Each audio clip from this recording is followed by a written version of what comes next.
시보다 진한 삶을 시리즈로 지금 저희들이 다루고 있습니다. 여러분의 삶은 어떠세요? 세상 말로 소설 같다라고 표현하는 분들도 계신데 우여곡절이 없는 사람이 없습니다. 그런데 나의 하나님은 어디에? 라는 질문을 할 수 있죠. 나의 하나님 어디에? 환난 가운데 하나님은 우리를 늘 인도하시고 우리를 보호하시고 우리에게 공급해 주시는 하나님이신 것을 우리가 믿음 가운데서 우리의 믿음의 여정 가운데서 늘 그렇게 느끼고 체험하고 고백하는 줄 믿습니다. 오늘 저는 여러분들과 함께 나를 아시는 하나님이라는 설교 제목으로 은혜를 나누고자 합니다. 여러분들 혹시 조하리 윈도우라는 말 들어보셨어요? 조하리 윈도우? 미국 심리학자들이 했던 조셉 러프트하고 해리 잉그램, 이 두 사람이 자아인식을 할 수 있는 도구를 만들어가지고 자기의 이름 앞 글자들을 따서 조셉하고 해리가 조하리가 됐어요. 그래가지고 조하리 창이라고 그래가지고 이름을 붙였습니다. 그들이 주장한 바는 한 사람이 내가 누군가를 인식할 때 네 가지의 창을 통해서 그리한다라고 말을 하고 있습니다. 그래서 제1영역 첫 번째 창은 내가 아는 나, 내가 알고 있는 나 자신, 그리고 다른 사람이 나를 아는 나, 열린 영역이라고 부르는 그 1번째 창을 통해서 본다고 합니다. 두 번째 창은 나는 나 자신을 아는데 다른 사람이 나를 모르는 그런 영역이죠. 그러니까 숨겨진 영역이 있는 창이죠. 나는 나 자신을 아는데 다른 사람이 모르는 거죠. 나를.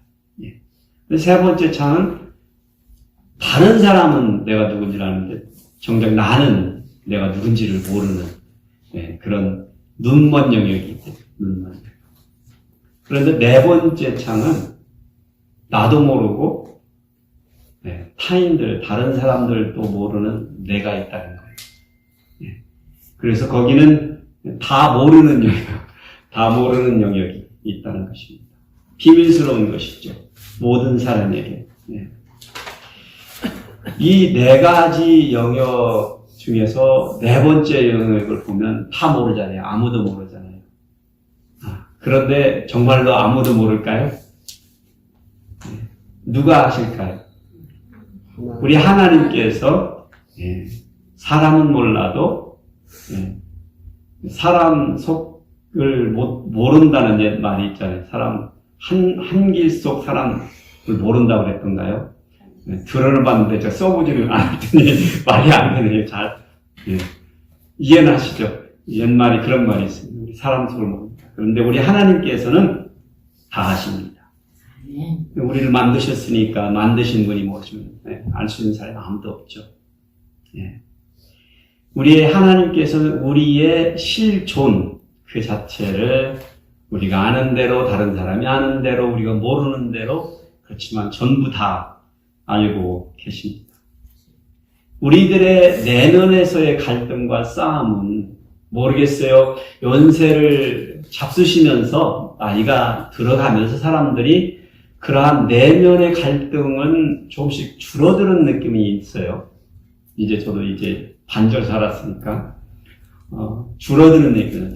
이 젊은 시절에는 그 내면의 갈등 때문에 고민하고 밤도 새보고, 그랬었던 것 같은데, 그런 실존적, 나의 모습, 이런 것들 때문에 갈등하는데, 그래도 우리가 죽을 때까지 끝나지 않는 싸움이 있는데 뭐냐면, 이 실존적 감정들과의 싸움, 감정들, 수치심이나 죄책감이나 고독감 같은 것들, 이런 것들과의 싸움. 그런데 이런 실존적 감정이 무서운 거는요, 존재적 감정이 무서운 거는 얘가 괴물 같아서 이성과 논리가 안 통하는 거예요. 여러분 혹시 싸움하다가, 뭐 쉽게 그냥 표현하자면 부부싸움하다가, 뭐 한 가지가 틀려져서 맞고 틀리다로 얘기를 하다가, 나중에 싸우다 보니까 맞고 틀린 건 어디 간데 없고, 둘이 얼굴을 붉히며 소리를 높이며 싸워보신 적 있으시죠? 네. 더 이상 이성과 논리가 통하지 않는 데까지 가버릴 수가 있어요. 그래서 이 감정이 굉장히 중요한 거는 이성과 논리를 무너뜨리고 그거를 잡아먹는, 제가 저 그림이 지금 몇 해 전에 소노마에서의 불길입니다. 네. 그렇게 한 사람의 인생을 송두리째 앗아가 버릴 수 있는 그런 화마와 같은 그런 놀라운 힘이 있다는 거예요. 감정이. 여러분이 무슨 싸움의 기억을 해보면 결국에는 그 싸움이었어요. 그 싸움이었어요. 예. 누가 틀려서 그런 게 아니고 그 싸움. 그래서 그것이 휩쓸고 지나가야만이 잦아드는 그런 경험을, 사그라드는 그런 경험을 해보신 적 있을 거예요. 처참한 흔적만을 남기죠. 예. 오늘 제 설교의 키워드가 감정. 예, 감정. 실존적 감정. 존재적 감정. 예. 오늘 본문의 말씀은 시편 25편입니다. 예. 다윗의 기도인데, 저는 이 본문을 나를 아시는 하나님이라는 틀 안에 넣고 말씀을 여러분들과 나누고자 합니다. 예. 오늘 말씀을 교독할 텐데, 감정 컨트롤을 못해가지고 크게 싸워본 적이 있는 사람들이 먼저 읽어보시고, 예. 그리고 두 번째로는 논리를 주장하다가 끝에 가서는 자신이 틀린 것을 눈치채시고 알아채는 것을 경험해 보신 분, 예. 이 두 번째로 교독해 보시겠습니다. 시작. 다윗의 시. 여호와여, 나의 영혼이 주를 물어넣으나이다. 나의 하나님이여, 내가 주께 의지하였사오니 나를 부끄럽지 않게 하시고 나의 원수들이 나를 이겨 개가를 부르지 못하게 하소서. 주를 바라는 자들은 수치를 당하지 아니하려니와 까닭없이 속이는 자들은 수치를 당하리이다. 여호와여, 주의 도를 내게 보이시고 주의 길을 내게 가르치소서. 주의 진리로 나를 지도하시고 교훈하소서. 주는 내 구원의 하나님이시니 내가 종일 주를 기다리나이다. 여호와여, 주여 구별하심과 인자하심이 영원부터 있사오니 주여 이것들을 기억하옵소서. 여호와여, 내 젊은 시절의 죄와 허물을 기억하지 마시고 주의 인자하심을 따라 주께서 나를 기억하시되 주의 선하심으로 하옵소서. 여호와는 선하시고 정직하시니 그러므로 그의 도로 죄인들을 교훈하시리로다. 온유한 자를 정의로 지도하시며 온유한 자에게 그의 도를 가르치시리로다.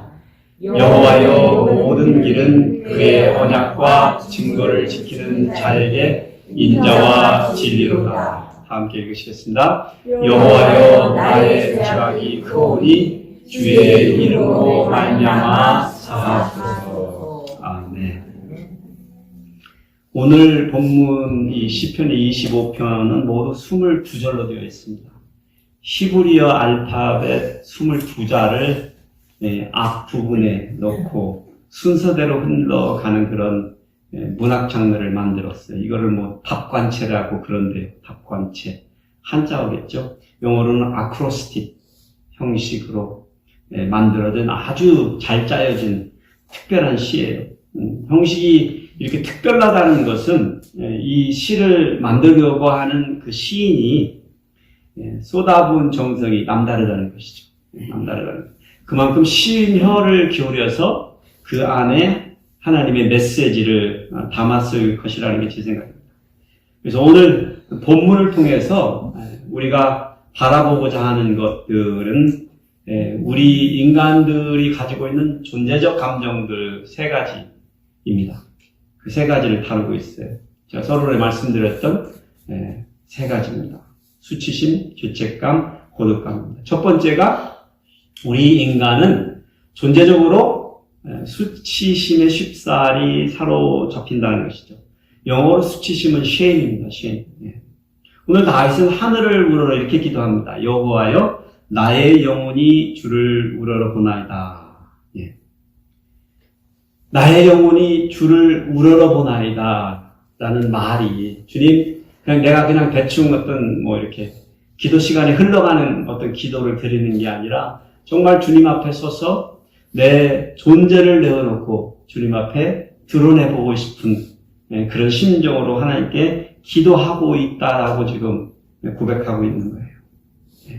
자신의 시면 속에서 나오는 자신의 목소리로 자신의 모습을 내어놓고 하나님 앞에 나아가 기도하는 것이죠.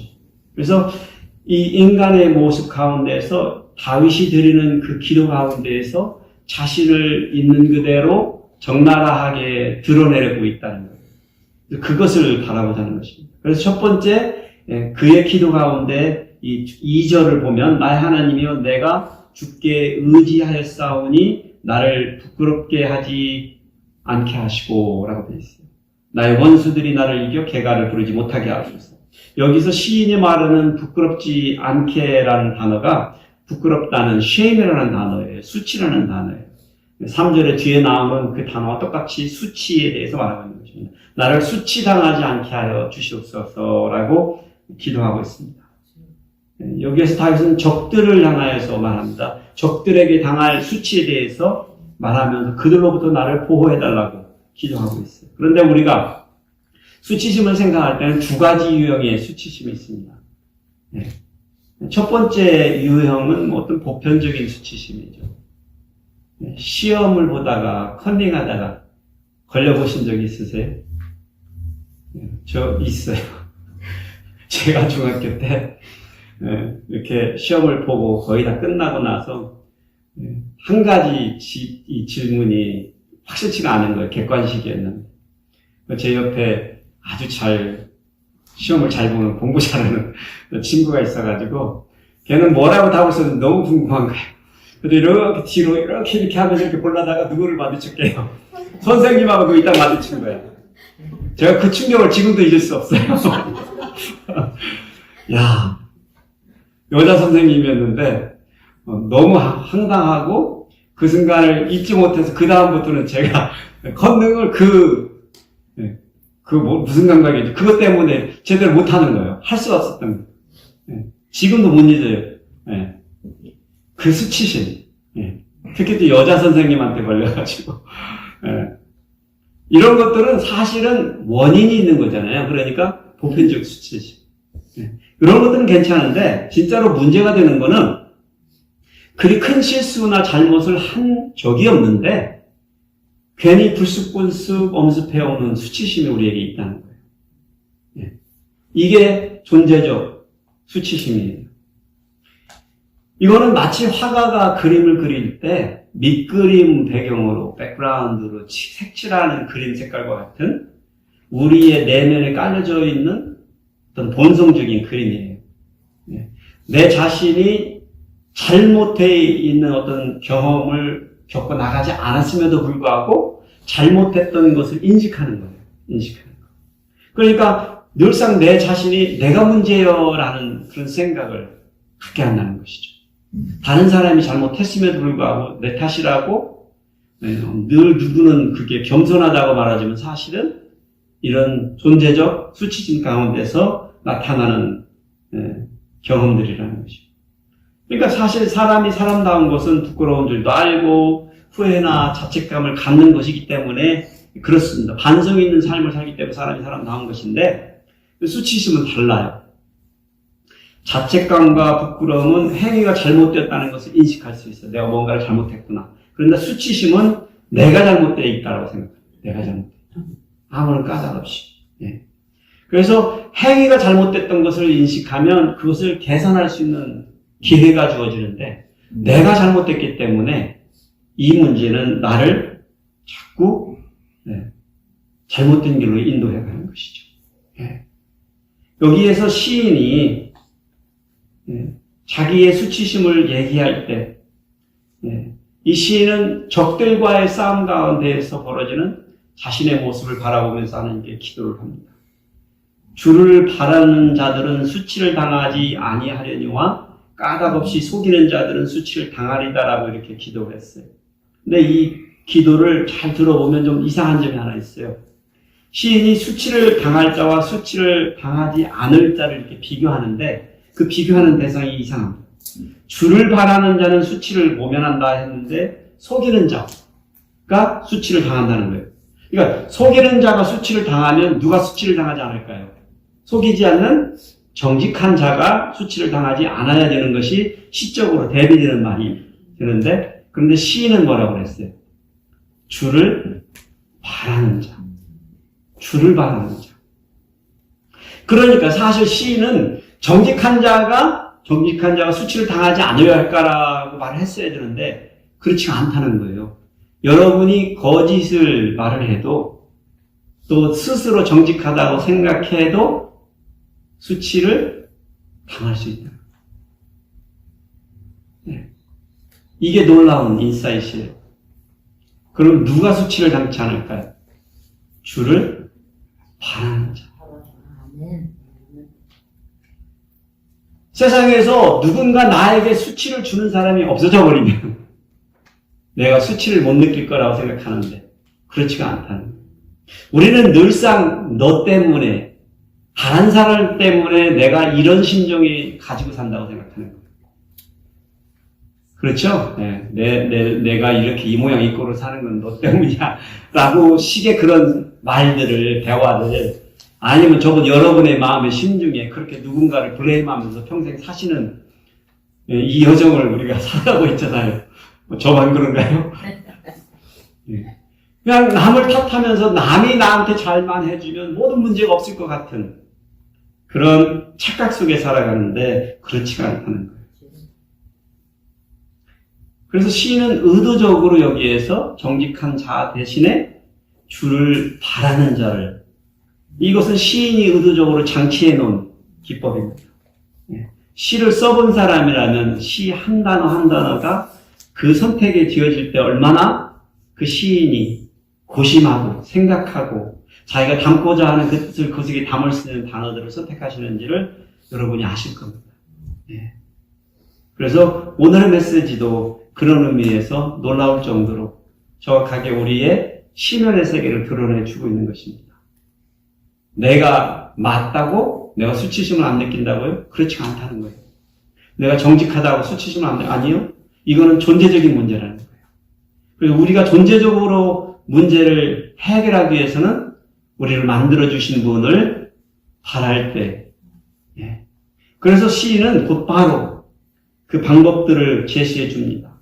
주를 바라는 것이, 기다리는 것이, 주를 갈망하는 것이 무엇인지를 얘기해 줘요. 4절에 이것도 답을 주는데 의도적으로 굉장히 반복적으로 제시해 주고 있습니다. 여호와여, 주의 도를 내게 보이시고, 주의 도를 내게 보이시고, 주의 길을 내게 가르치시고, 주의 진리로 나를 지도하시고. 이게 무슨 얘기예요? 주의 도가 무엇이고, 주의 길이 무엇이고, 주의 진리가 무엇이에요? 하나님의 말씀. 하나님의 말씀. 하나님의 말씀 가운데 임재하시는 하나님을 바라고 만나고 보고 그 가운데 임재 가운데 우리가 들어갈 수 있을 때만, 하나님 안에서만 우리는 우리 스스로의 죄책감과 수치심에서 벗어날 수 있다는 것이죠. 그러니 주는 내 구원의 하나님이시니 내가 종일 주를 기다리나이다 라고 다윗이 고백하고 있는 것입니다. 주의 길, 주의 도, 주의 진리 다 같은 동의어죠. 그렇죠? 그래서 하나님의 말씀을 보고 믿고 따라 사는 사람이 되게 해달라고 강구하고 있는 것이죠. 그래서 하나님의 사람들은 이런 존재적 수치로부터 해방되는 길은 하나님의 말씀을 통해서 자신의 존재를 보고 알고 판단하고 살 수밖에 없는 존재가 되는 것입니다. 우리에게 무엇보다 중요한 것은 내가 무엇을 하는가가 아니라 내가 무엇을 하는가가 아니라 하나님께서 내게 무엇을 해주셨는가를 깨닫는 것이 중요해지는 거예요. 그래서 하나님이 내게 무언가를 해주셨다는 것을 깨닫기 시작할 때 이러한 세상의 고민들로부터 해방이 되는 것입니다. 시인 다윗은 이렇게 6절에 이렇게 고백하잖아요. 여호와여 주의 궁휼하심과 인자하심이 영원부터 있었사오니 주여 이것들을 기억하옵소서.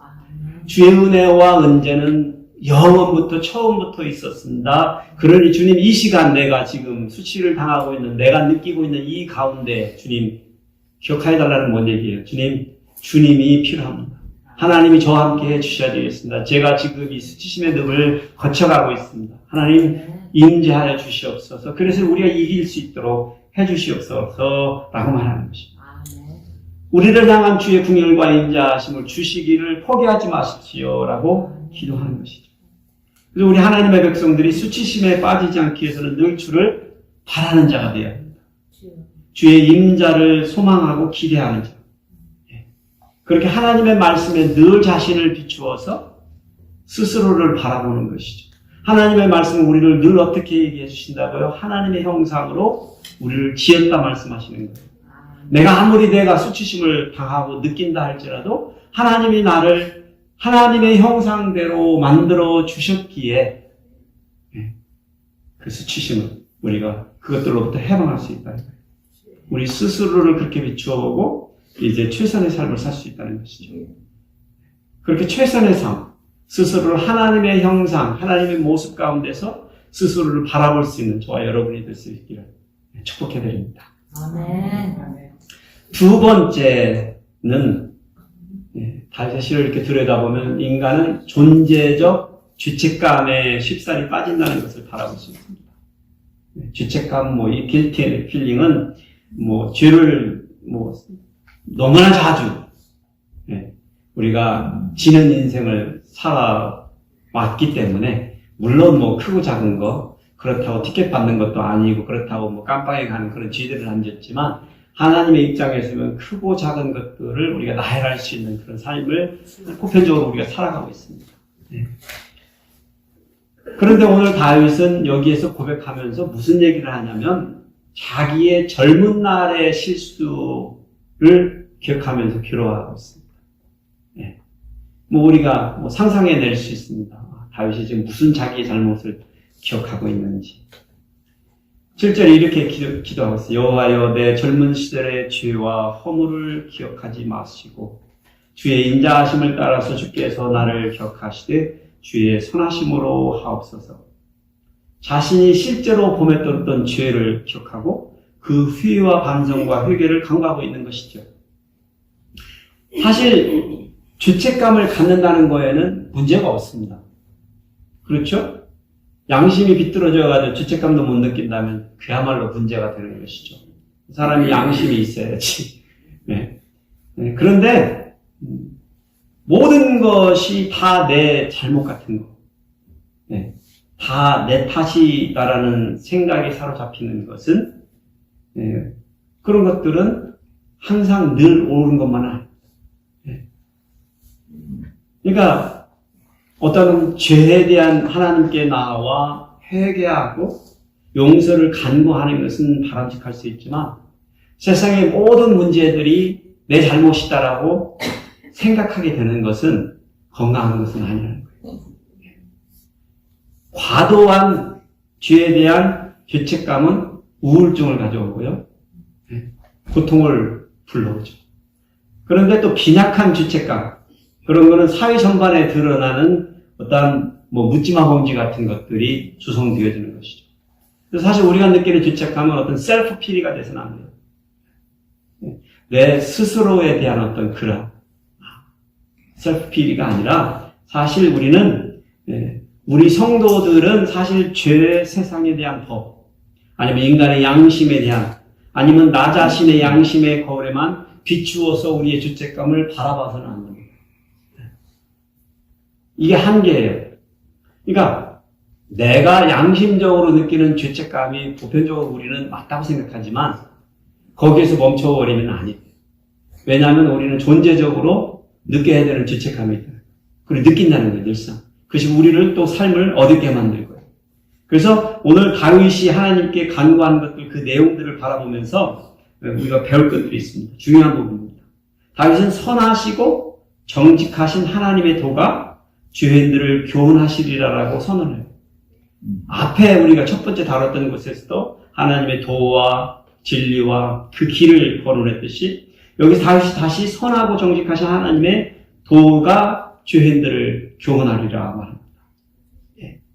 그러면서 8절 다윗은 하나님은 정의로운 하나님이 도가 온유한 자들을 가르치시리라고 또 선언해요. 또 이상한 비유죠 또.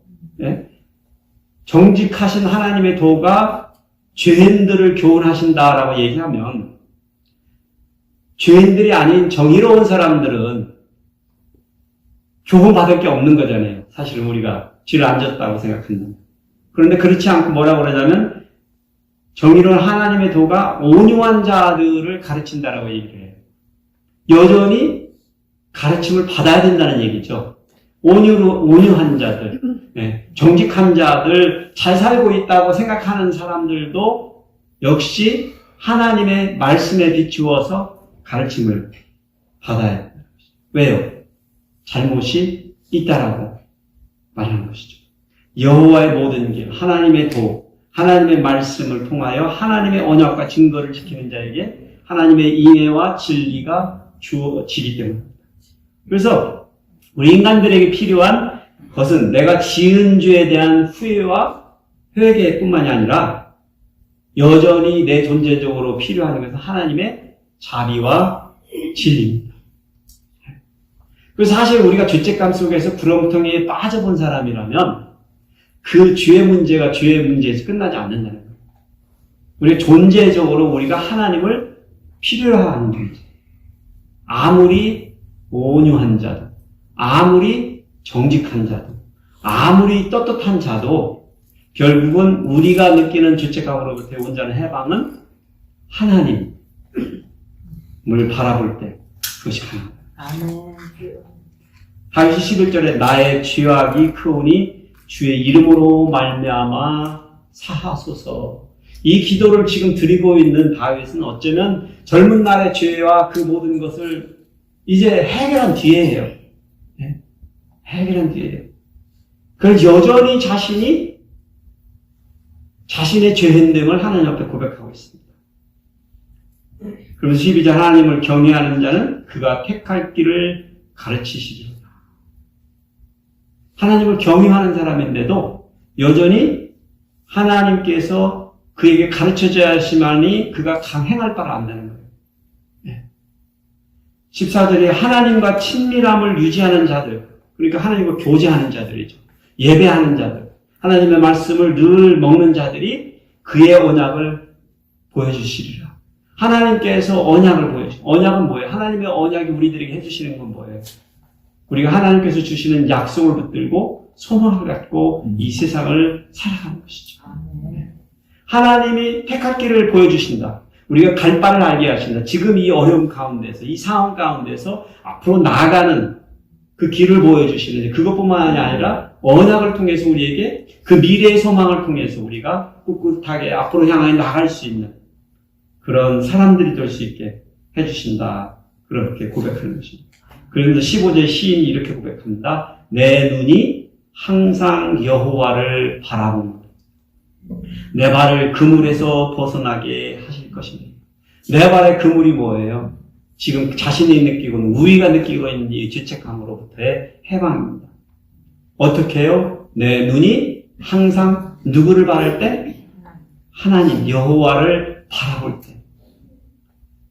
내가 잘못한 행위를 바라봐서는 아니 되는 거죠. 나 스스로만 계속 집중해서 바라보면 아니 되죠. 제가 가끔 설교할 때 그런 얘기 했잖아요. 그놈이나 그놈이나. 바라봐봤자야. 내가 아무리 정직하고 온유하고 바라봐봤자라니까. 결국에는 하나님 앞에 죄인임을.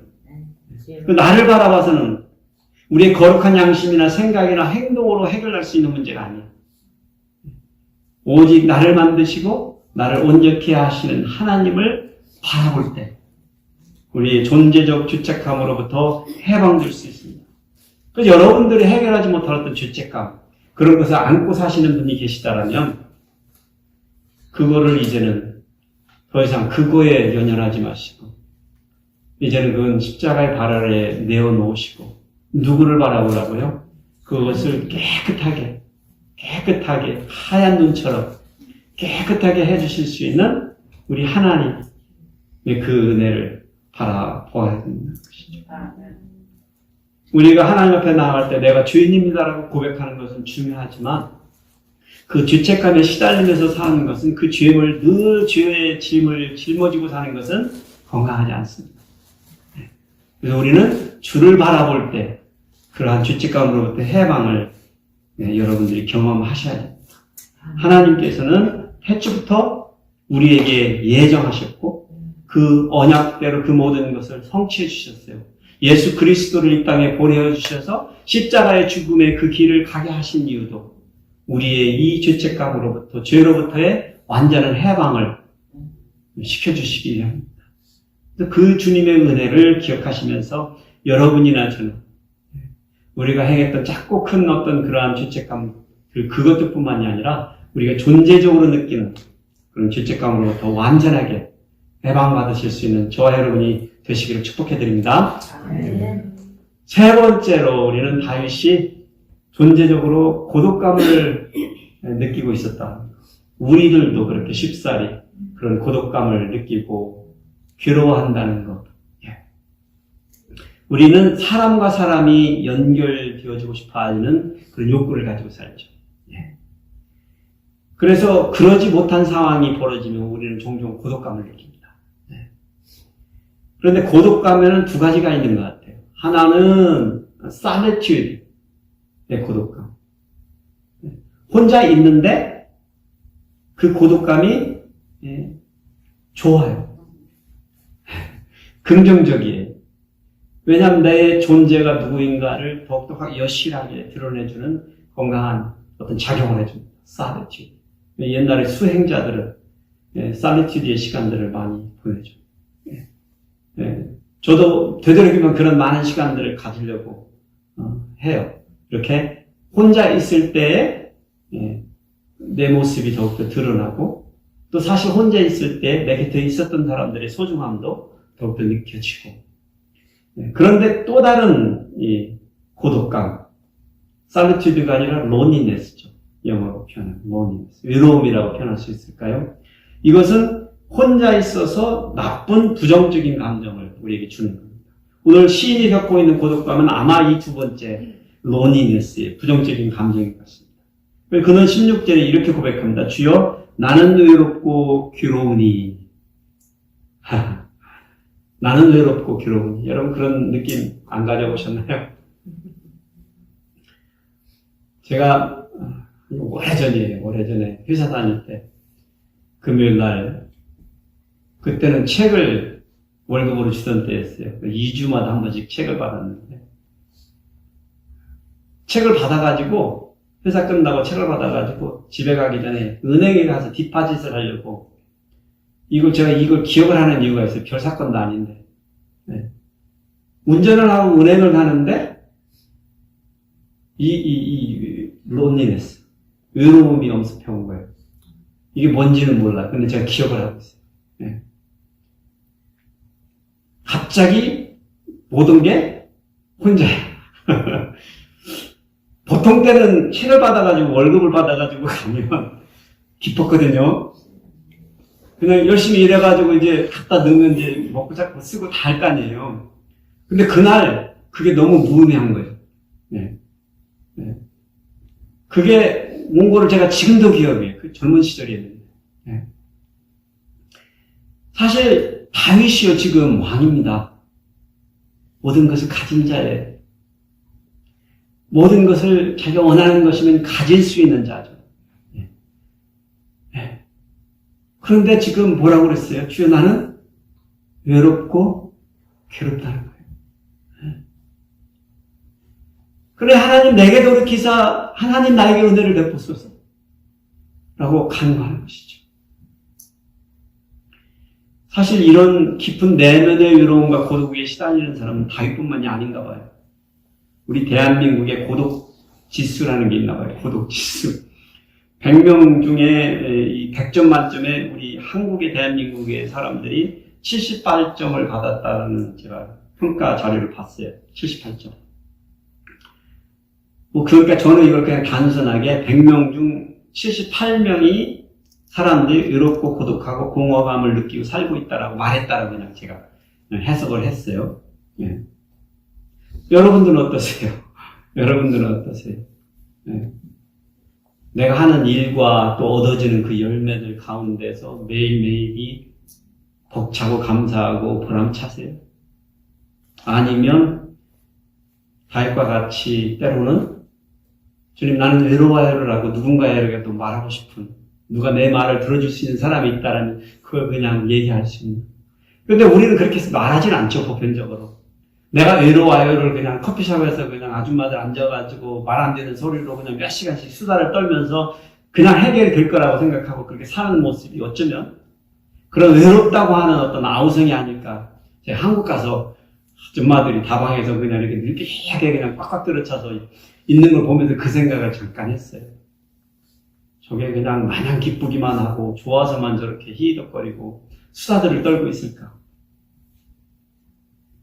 우리도 마찬가지죠. 사실 우리가 바쁘게 살고 열심히 살지만 늘 보람차기만 해서는 아닌 것 같아요. 우리는 존재적으로 외로움을 느끼는 사람들. 많은 사람들은 하루 종일 다른 사람들에게 둘러싸여 있거나 아니면 우리 또 이제 결혼해서 부부생활 하고 있는 사람들은 이러한 것들로부터 해방될 것 같지만 사실은 만연한 깊고 외로움을 경험하고 산다는 것이죠. 제가 언젠가 말씀드린 줄 알아요. 저는 사실 결혼하면 제가 느꼈던 외로움과 그 고독으로부터 벗어날 수 있을 거라는 생각을 했었어요. 근데 결혼하고 웬걸 전 때로는 더 깊은 외로움을 느껴보게 됐어요. 혼자 있었을 보다 더 외롭더라고요. 나만 그런 경험을 해봤나요? 여러분들은 뭔 말하는지 못 어렵혀주실 것 같은데. 그런데 세상에 많은 사람들이 이러한 고독감으로부터 벗어나지 못하고 있습니다. 그래서 사회적으로 여러 가지 문제들이 있죠. 우울증, 자살, 고독사, 일 중독 같은 거. 아니면 요즘 SNS에 악성 댓글 다는 사람들, 혐오 범죄들, 이런 것들이 이러한 갈등 속에서 존재적인 감정들로부터 이들이 헤어나지 못해서 벌이는 일들이라는 것이죠. 우리는 이런 환경에서 벗어나거나 상황이 주어지지 아니하면 이렇게 나를 만드는 사람들로부터 내가 도망쳐버리면 내가 이런 불안장애를 느끼거나 두려움에 빠지지도 않을 거라고 생각하는데 이 존재적 감정들은 그렇게 쉽사리를 놔주지 않는다는 거예요. 학생들이요, 학교에서 왕따 당해가지고 학교 옥상에서 뛰어내린다는 어떤 그런 뉴스 들어보신 적이 있으시죠? 얼마만큼이나 나 혼자다라는 거, 세상이 나를 몰라줘, 친구들이 나를 몰라줘, 이렇게 왕따를 시키는 그 감정을 느꼈을 때 그러고 싶었고 그랬을까요? 너무 안타깝잖아요, 사실. 그런데 사실 여러분 잘 생각해보면 누구나 정도의 차이지 그 순간들을 우리도 거쳐왔다는 거예요. 거쳐왔다는 거예요. 누군가가 나를 조금만 섭섭하게 한 거, 누군가 나를 조금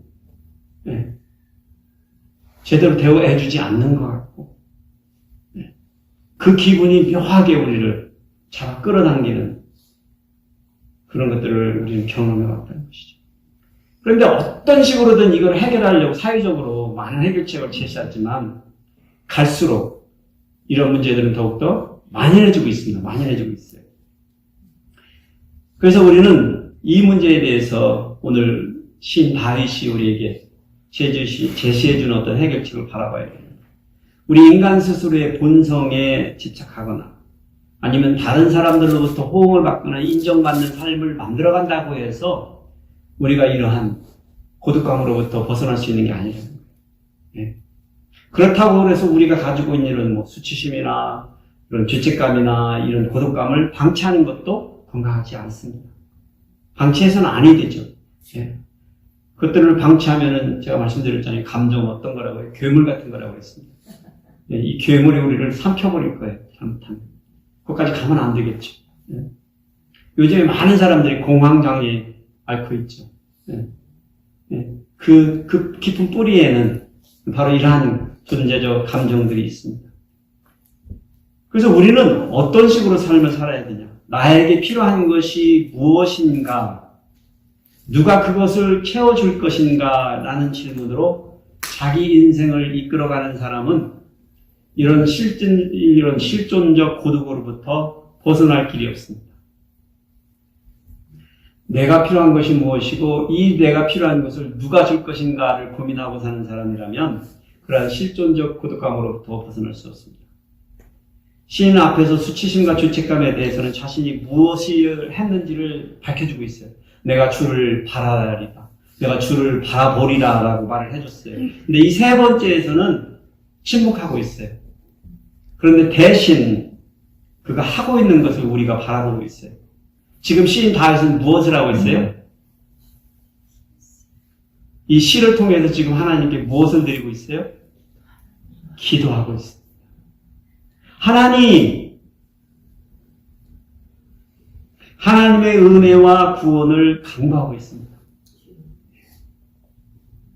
그러니까 하나님이 나와 함께 하심에 대한 확신이 없으시면 여전히 여러분과 저는 외롭습니다. 결혼 안 하신 분은 결혼하면 배우자를 찾으면 해결되리라고 생각하시는데 예. 결혼해보셨던 많은 분들은 얘기하실 거예요. 아니요. 그러니까 이렇게 말씀하시고 싶을 거예요. 그렇다고 우리 또 결혼한 어떤 배우자들이 어떻게 우리가 우리 스스로의 인생을 성공리에 살아간다고 해서 해결된다고요? 아니요.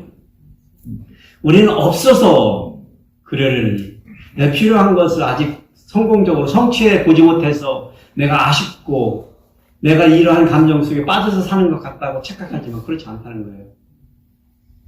다윗과 같은 왕이 지금 말하고 있잖아요. 예. 수억, 수천 달러를 만들어 놓은 부자들한테 가서 여쭤도 똑같을 거예요. 여전히 외롭다라고 그걸 말할 거예요. 그렇잖아요. 얼마 전에 가장 부자였던, 누굽니까? 그 사장님. 같이 다른 사람과 이혼하고 다시 또 결혼하고. 그런 선택을 하는데 자기 재산 반절을 쪼개졌죠. 거의. 생각을 해보세요. 여러분 같으면 그 돈이 아까워서 그런 분들 계시죠? 그 돈이 아까워서 같이 산다. 그런데 그 문제가 아닌 것이죠. 오늘 우리는 시인 다윗에게서 배워야 되는 것은 뭐예요? 내게 해결할 수 있는 문제가 아니에요.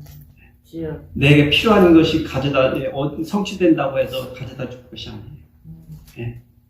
내가 필요한 것을 쫓아가는 인생은 무지개를 쫓아가는 인생입니다. 내가 필요한 것만을 위해서 살아가는 인생은 무지개를 쫓아가는 인생입니다. 그것을 잡았는데 막상 손에는 없습니다. 그게 우리 인생이 우리들에게 가르쳐주는 거예요. 이제는요, 나를 필요로 하는 누군가를 향하여 나가요. 내가 필요한 것을 쫓아가는 것이 아니라 누군가가 나를 필요하는 사람들을 곁으로 다가가야 합니다. 아멘. 여러분들은 누군가에게 필요한 존재가 되어줘야 돼요. 아멘. 특별한 친구가 되어줘야 되고 예수님이 가르쳐준 대로 선한 사마리아인이 되어줘야 됩니다. 아멘. 내 이웃이 누군가라고 고민할 것이 아니라 내가 다른 사람들의 이웃이 되어주는 삶을 살면 고독하지 않습니다. 아멘. 나에게 누가 친구가 없을까? 왜 내게 또 다가오는 사람이 없을까? 그렇게 착각하지 아니하시고 내가 다가갈 때 내 곁에 내가 사랑할 수 있는 사람들, 나를 사랑해주는 사람들이 있다는 것입니다. 아멘. 하나님의 은혜와 구원을 강구하는 삶은 우리들에게 그렇게 말씀하시는 거예요. 넉넉하게 이 세상을 외롭지 않게 살아갈 수 있는 길을 주셨다는 것, 우리.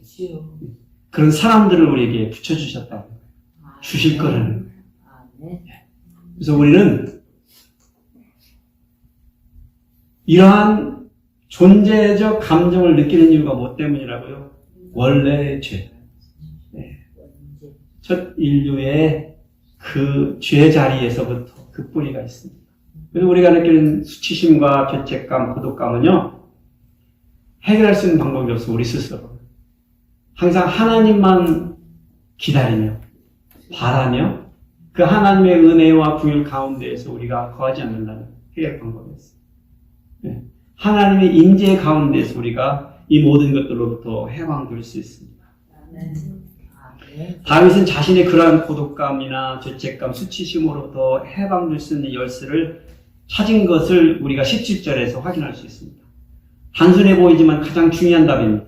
17절에 이렇게 말합니다. 내 마음의 근심이 많사오니 나를 고난에서 끌어내소서. 외칩니다. 나의 곤고와 환난을 보시고 내 모든 죄를 사하소서. 간구합니다. 내 영혼을 지켜 나를 구원하소서. 내가 죽게 피하오니 수치를 당하지 않게 하소서. 다윗의 수치심과 다윗의 죄책감과 다윗의 고독감을 누가 해결해 주실 거라고요? 하나님. 지금 다윗이 누구에게 간구하고 기도하고 은혜를 구하고 있습니까? 하나님에게. 그렇습니다. 하나님께서만이 우리 인간의 불안정한 존재적 감정들을 우리들을 그것들로부터 해방시켜 주실 수 있는 유일하신 분이십니다. 네. 그래서 우리는 우리 자신을 어떻게 드러내놓아야 된다고요? 정직하게. 또 나왔습니다. 아멘. 정직하게. 우리는 화려하게 선물로 포장해서 우리의 믿음을 드러내서는 절대 안 합니다. 아멘. 그건 옆집 사람들에게 하는 주여. 내 이웃에게 하는 것입니다. 하나님 앞에는 정직하게 아멘. 발가벗은 대로 있는 모습 그대로입니다. 아멘. 주님, 내가 수치를 당하고 있습니다. 구원해 주십시오.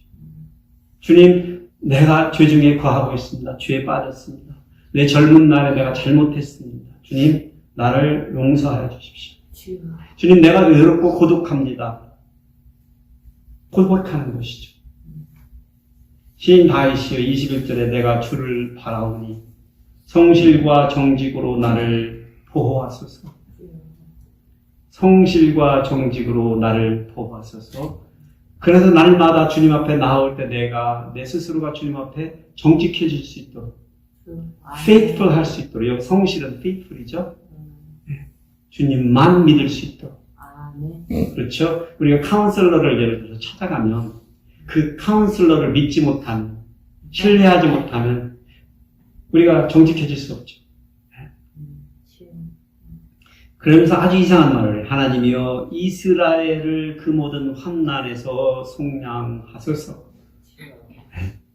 갑자기 이스라엘이 이 말이 많습니다. 이 부분에 대해서. 나중에 후세대의 이스라엘 국가의 사람들이 이 시를 국가적으로 사회에 위해서 붙였다느니. 근데 저는 갑자기 이런 생각이 들었습니다. 다윗이 자기가 왕인 거를 갑자기 깨달은 거예요. 자기가 지금 누군가를 깨달은 거예요. 하나님이 자기를 기름 부름 주어서 이스라엘의 왕을 삼으신 거잖아요. 내가 수치심에 죄책감에 고독감에 빠져 허우적거려야 될 존재가 아닌 걸 깨달은 거예요. 그 뭐 조선시대 왕이 내가 곧 짐이 왕이 나다, 내 나라다, 국민이다 이런 말 표현 쓰잖아요. 사실 다윗은 스스로가 이스라엘인 거예요. 어떤 의미에서. 그를 구원해 주심이 이스라엘의 구원인 것이죠. 주여. 여러분의 구원하심이 여러분 혼자의 개인의 문제가 아니고 여러분이 감당하고 있는 배우자와 자녀와 또 여러분이 다니고 있는 이 교회와 여러분이 경영하고 있는 기업과 여러분이 속해 있는 나라와 다 연관이 있습니다. 주여.